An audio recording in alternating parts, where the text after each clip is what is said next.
Assalamualaikum warahmatullahi wabarakatuh. Selamat siang sahabat-sahabat Bawaslu dimanapun Anda berada. Jumpa lagi nih sama kami di podcast Bawah Santai.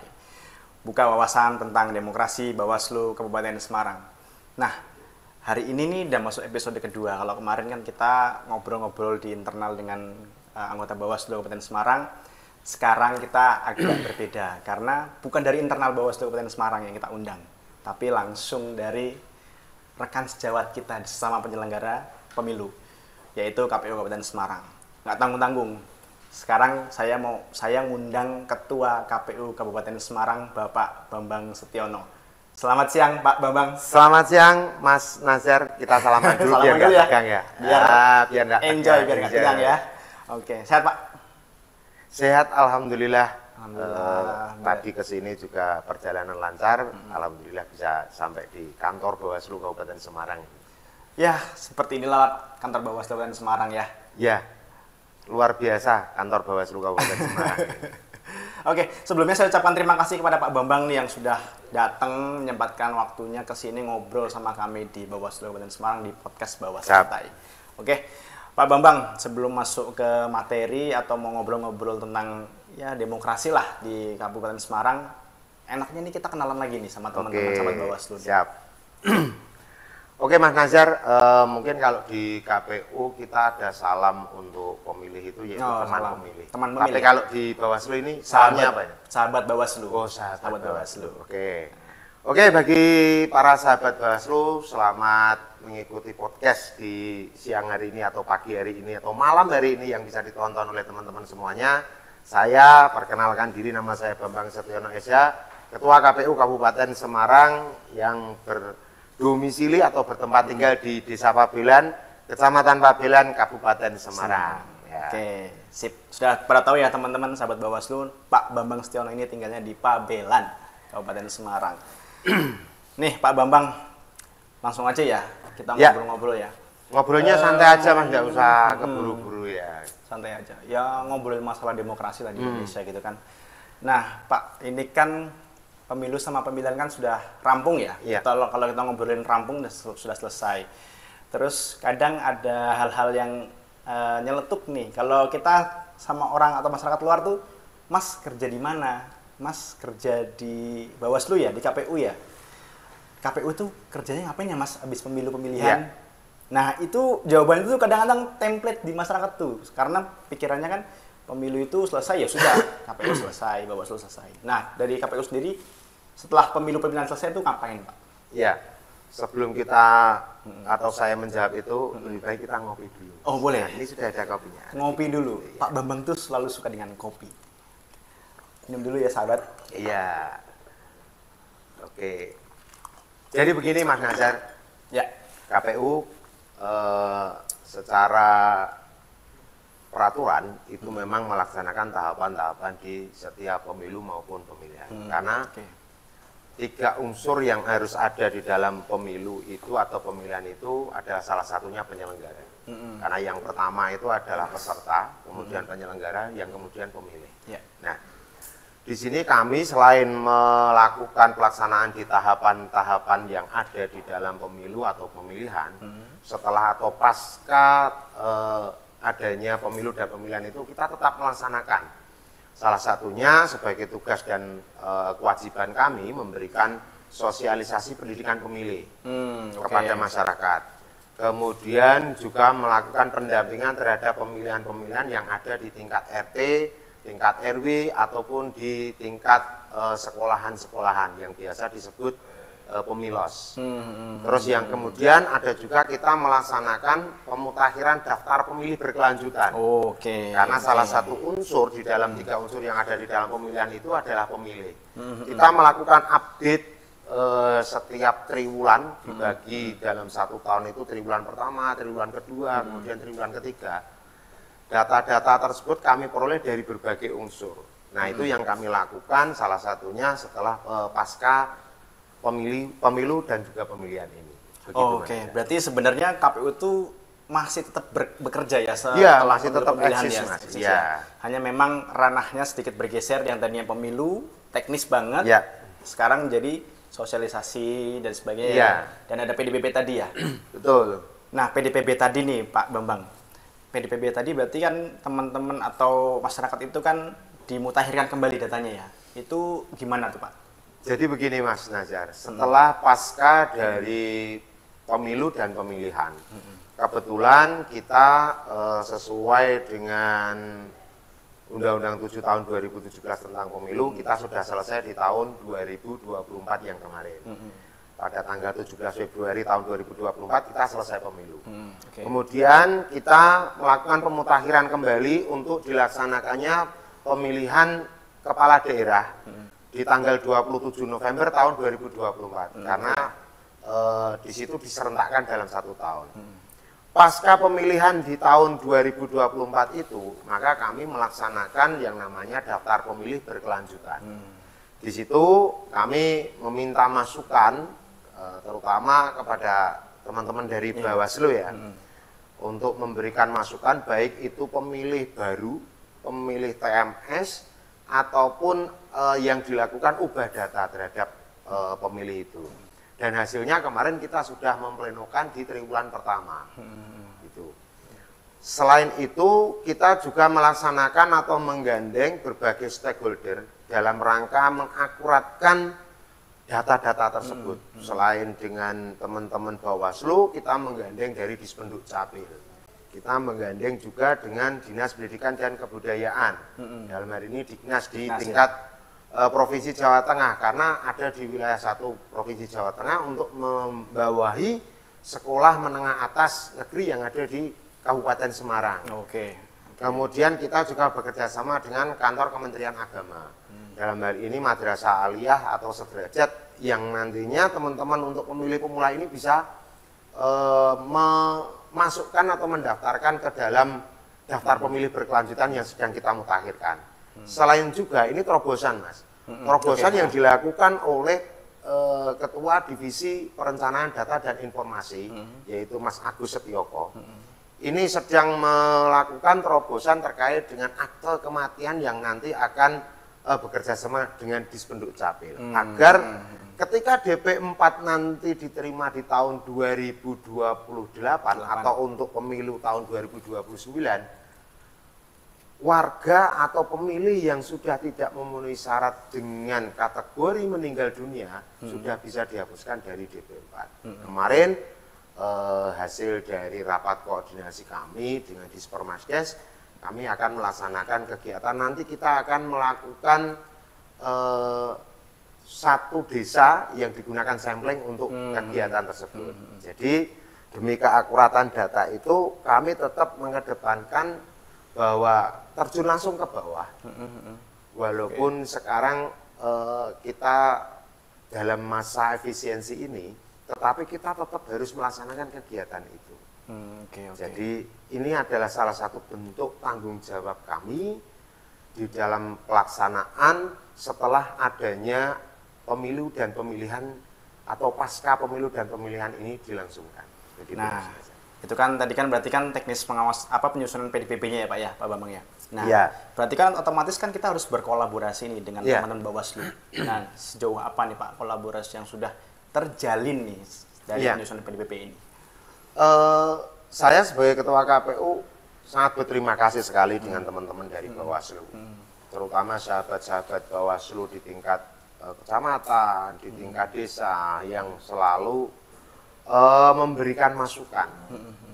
Karena tanpa adanya pengawasan, kita akan berjalan tidak akan baik. Iya, betul. Tentunya kita harus ada yang mengawasi.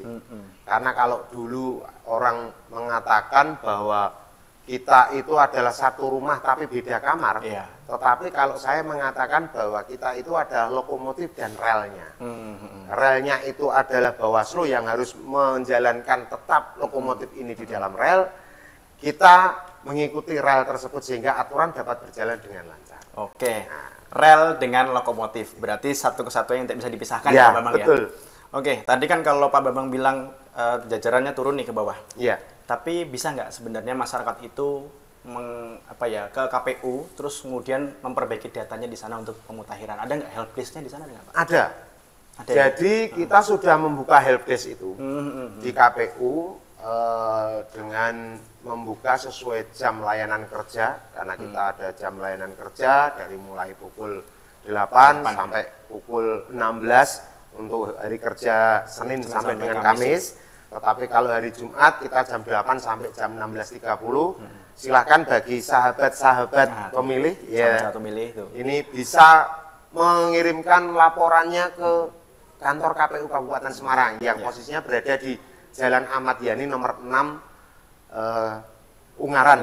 Ya, jadi bisa ke sana nanti membawa bukti yang lengkap, misalnya oh ini ada yang pemilih baru. Nanti akan kita catatkan dan kita masukkan ke dalam catatan pemutakhiran daftar pemilih. Begitu Mas. Oke, Pak Bambang. Mantap nih, PDPB berarti membuka seluas-luasnya akses masyarakat untuk memperbaiki data dan menyempurnakan datanya. Nah, kayaknya kan tadi ngobrolnya banyak nih, selain ngurusi DPB Pak, tadi kan ada Sosdiklih ya, yang lain ya, itu udah Sosdiklihnya kemana aja Pak? Kalau ini sekarang. Oke, Mas Nazar, perlu diketahui untuk sahabat-sahabat pemilih ya, tentunya kami kemarin sudah melaksanakan kegiatan, salah satunya ini, melakukan pendampingan di pemilihan Ketua RW. Oh, Ketua RW Pak? Iya, Ketua RW itu. Bahkan Ketua RW pun di pendampingan ya? Ketua RW kita lakukan pendampingan. Dan itu role modelnya disamakan, panitianya kita dampingi, disamakan dengan pelaksanaan tahapan pemilihan kepala daerah kemarin. Berarti ada kotak suara juga? Ada kotak suara, dan kita pinjami kotak suara tersebut, bilik dan seluruh pelengkapannya. Begitu. Mantap. Jadi itu terjadi di Dusun Kerajaan, di RW 5 kalau tidak salah, di Dusun Kerajaan, Desa Jedes, Kecamatan Bandungan. Bandungan. Ya, di sana kita melaksanakan itu, dan tentunya pada saat itu juga dihadiri oleh Pak Ketua Bawaslu bersama saya di sana, karena ini merupakan role model yang terbaru bagi sahabat pemilih untuk melaksanakannya di tingkat RW. Selain itu juga Mas Nazar, kita juga melaksanakan kegiatan sosialisasi pendidikan pemilih di sekolahan-sekolahan. Nah, mana aja tuh Pak sekolahnya Pak? Kita pagi tadi melaksanakan di SMA Negeri 1 Ungaran. Ya. Besok kita melaksanakan di SMA Negeri 2 Ungaran. Besok hari Kamis kita melaksanakan di SMA Negeri Tengaran, Negeri 1 Tengaran. Ya. Di situ kita akan memperkenalkan kepada pemilih pemula maupun pra pemula yang masih berumur 16 mau masuk ke 17 bahwa pentingnya demokrasi, pentingnya pendidikan pemilih, sehingga pemilih pemula ini nantinya tidak akan menjadi apatis, cuek dan masa bodoh, karena sesuai yang sudah dituangkan di dalam peraturan bahwa one man, one vote, one value. Satu orang, satu nilainya dan satu suaranya. Begitu. Jadi kami mencoba untuk memberikan bahwa pentingnya suara mereka, pentingnya demokrasi di Indonesia. Satu suara itu berpengaruh kepada satu kemajuan bangsa. Oleh karena itu kami memberikan kegiatan itu secara kontinu, terus-menerus. Dan kami, Mas, di KPU Kabupaten Semarang ini dari Ketua Divisi Partisipasi Masyarakat, yaitu Pak Ahmad Ilman Nafia, sudah mengeluarkan buku.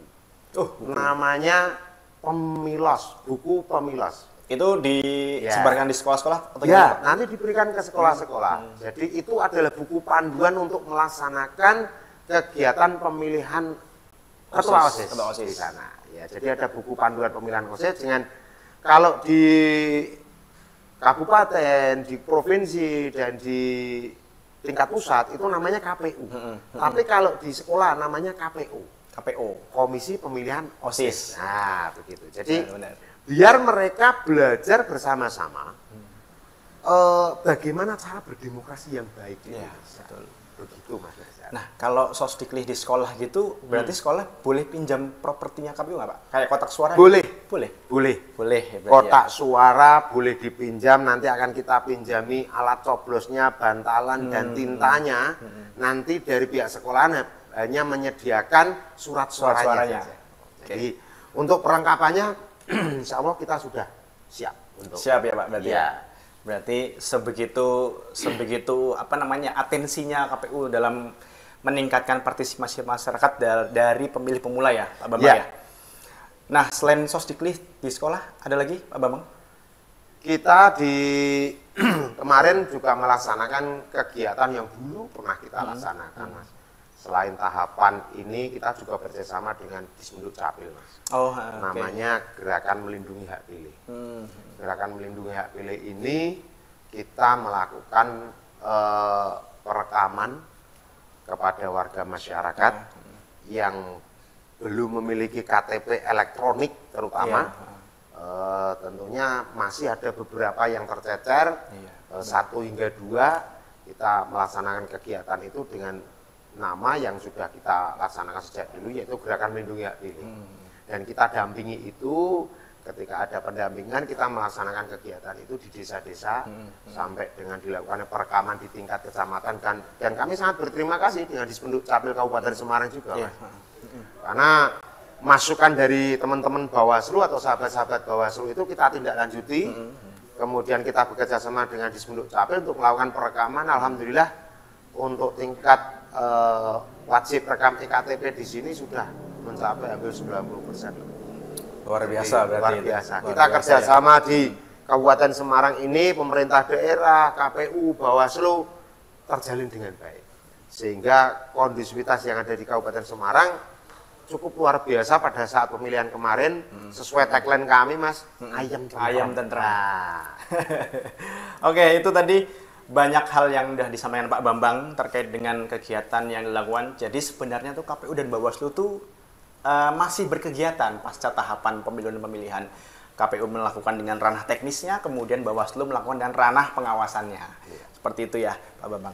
Oke, tadi kan ngobrolin masalah, bukan masalah ya, tadi ngobrolin mengenai program-program yang dilaksanakan di KPU Kabupaten Semarang.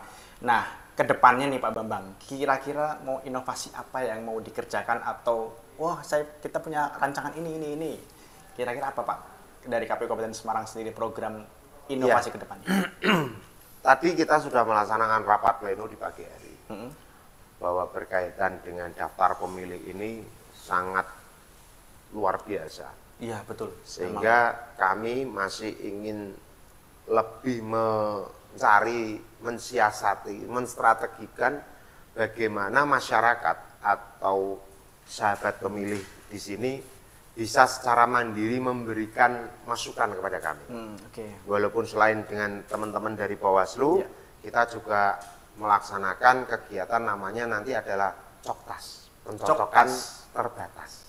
Jadi kita akan melaksanakan sampling di beberapa desa nanti untuk mencari masukan pemilih yang TMS, baik itu meninggal, pindah domisili, atau yang sudah teman-teman adik-adik pemula yang sudah menjadi TNI atau Polri, juga termasuk berkaitan lampit, lahir, mati, pindah datang di masing-masing desa itu nanti kita akan melaksanakan coktas atau pencocokan terbatas. Jadi kita mensampling di beberapa, dan itu akan kita laksanakan mungkin di 1 atau 2 bulan yang akan datang. Sehingga di target kita di tahun 2025 ini untuk kegiatan itu dapat bisa terlaksana. Gitu, jadi sudah ada jemput bola, udah ada masyarakat boleh datang ke kantor. Inovasi kedepannya sudah coktas itu ya tadi ya. Luar biasa. Berarti coktas juga otomatis kan teman-teman Bawaslu nanti akan mendampingi kan ya. Karena kita ini seiring sejalan. Seperti yang sudah saya katakan di awal, bahwa lokomotif dan rel harus berjalan dengan sebagaimana sejalan, selaras pokoknya seperti itu. Oke. Ini jadi pertanyaan terakhir Pak Bambang. Harapan KPU nih terhadap masyarakat atau Bawaslu dan semuanya di Kabupaten Semarang untuk meningkatkan partisipasi masyarakatnya. Gimana harapannya? Terima kasih Mas Nazar. Tentunya harapan kami bahwa dari setiap pemilihan, dari setiap pemilu itu biaya yang dikeluarkan itu besar sekali. Sangat besar. Oleh karena itu kami mohon kepada seluruh warga masyarakat, tentunya teman-teman pemilih, kalau di dalam KPU kita menyebutnya teman pemilih, kalau di Bawaslu adalah sahabat pemilih, silahkan ketika ada pendataan pemilih, pastikan diri mereka terdaftar di dalam daftar pemilih. Sehingga ketika nanti ada pemilihan, mereka dapat hadir di TPS. Dan ketika nanti mereka tidak dapat undangan atau C pemberitahuan yang diberikan, mereka dapat menunjukkan KTP tempat berdomisili dia di situ untuk bisa menyalurkan aspirasinya. Jadi oleh karena itu, demi melindungi hak pilih, maka kami mohon semua warga masyarakat yang sudah memiliki hak pilih dapat berbondong-bondong pada saat pemilihan nanti mengikuti pesta demokrasi. Pesta ini kan meriah. Nah, pesta ini meriah, oleh karena itu kami mohonkan untuk sahabat pemilih, teman pemilih bisa berbondong-bondong datang ke TPS. Oke, harapan yang menjadi harapan kita bersama justru itu ya Pak ya, Bambang ya. Terkait dengan ayo teman-teman masyarakat yang sudah punya hak pilih bisa datang ke TPS pada saat pemilihan atau pemilu di masa yang akan datang, karena one man, one vote, one value. Itu tadi. Terakhir Pak Bambang, sebelum saya tutup nih podcast hari ini, saya pengen minta quotes of the day-nya Pak Bambang hari ini. Quotes of the day-nya apa hari ini Pak? Quotes of the day-nya apa ini? Siap. Oke. Siap Pak Bambang? Siap. Quotes of the day. Teman pemilih, sahabat pemilih, hidup adalah sebuah proses. Dan proses tidak akan pernah mengkhianati hasil. Hasil tidak pernah mengkhianati proses. Oleh karena itu, berproseslah dengan baik, menjadi pemilih yang cerdas, berdemokrasi, dan tentunya berintegritas. Mantap, luar biasa. Terus berproses biar menjadi pemilih yang berkualitas dan berintegritas. Oke, rasa-rasanya cukup ya Pak Bambang ya?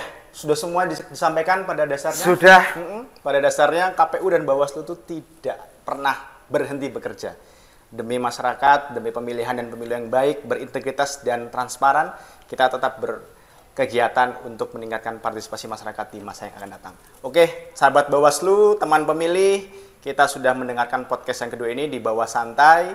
Saya ucapkan terima kasih Pak Bambang sudah hadir di kantor Bawaslu Kabupaten Semarang, menyempatkan hadir di siang hari ini sambil ngopi, sambil ngobrol. Terima kasih kepada Bapak Ibu pimpinan juga yang sudah ikut nonton nih di sini nih, ikut nonton semua di sini. Terima kasih juga buat teman-teman teknis yang sudah menyiapkan semuanya secara sempurna. Hari ini kita sudahi dulu podcast kedua Bawah Santai. Tagline-nya Bawaslu, Pak Bambang bisa? Apa ini? Bersama rakyat awasi pemilu. Oh iya. Bersama Bawaslu tegakkan keadilan pemilu. Oke ya Pak Bambang ya. Siap. 1, 2, 3. Bersama rakyat awasi pemilu. Bersama Bawaslu tegakkan keadilan pemilu. Sampai jumpa di podcast selanjutnya. Terima kasih. Ya.